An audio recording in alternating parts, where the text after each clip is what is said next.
सुबह की पहली किरण जब उफक के किनारे से आहिस्ता आहिस्ता सर उठाती है तो गांव की फजा में एक पुरअसरार सी जुम्बश पैदा हो जाती है, जैसे रात ने अपने राज अभी पूरी तरह समेटे न हों और दिन धीरे धीरे उन्हें बेनकाब करने आ रहा हो।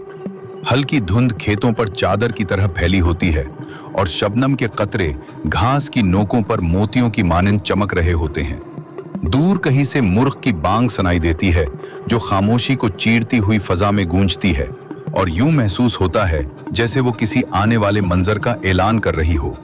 चंद लम्हों के लिए हर तरफ एक ठहरा हुआ सा सुकून होता है, मगर इसी सुकून में एक अनजानी सी सनसनी छुपी होती है, जैसे कुदरत खुद सांस रोके किसी राज के खुलने का इंतजार कर रही हो। जैसे जैसे सूरज ऊपर उठता है, सुनहरी रोशनी लहलहाते खेतों पर बिखर जाती है और सब्ज पत्तों पर पड़ती हुई चमक एक जादुई मंजर पैदा करती है।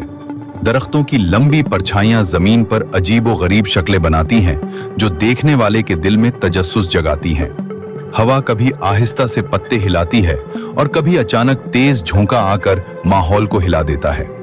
यूं लगता है जैसे कोई अनदेखी ताकत इस खामोश मंजर में जिंदगी की धड़कन भर रही हो। गांव की गलियों में हल्की हल्की आहटें सुनाई देने लगती हैं। दरवाजे खुलते हैं, किनुओं से पानी निकालने की आवाज आती है और चूल्हों से उठता धुआं नीले आसमान की तरफ लपकता है। मगर इस रोजमर्रा के शोर में भी एक पुरअसरार हम आहंगी होती है, जैसे हर आवाज किसी पोशीदा कहानी का हिस्सा हो। दोपहर के करीब सूरज अपनी पूरी आबोताब के साथ आसमान पर छा जाता है और उसकी तेज रोशनी हर शय को वाज़ेह कर देती है। मगर इसी रोशनी में भी कुछ साए ऐसे होते हैं जो गहरे और खामोश दिखाई देते हैं।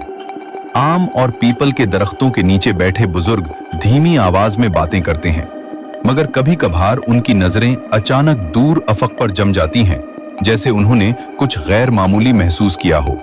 खेतों में काम करते किसानों की दरांती जब फसल से टकराती है तो एक बाकायदा रद्दम पैदा होता है, लेकिन अगर चंद लम्हों के लिए ये आवाज रुक जाए तो फजा में एक अजीब सा खला महसूस होता है, जैसे वक्त ने अचानक सांस रोक ली हो।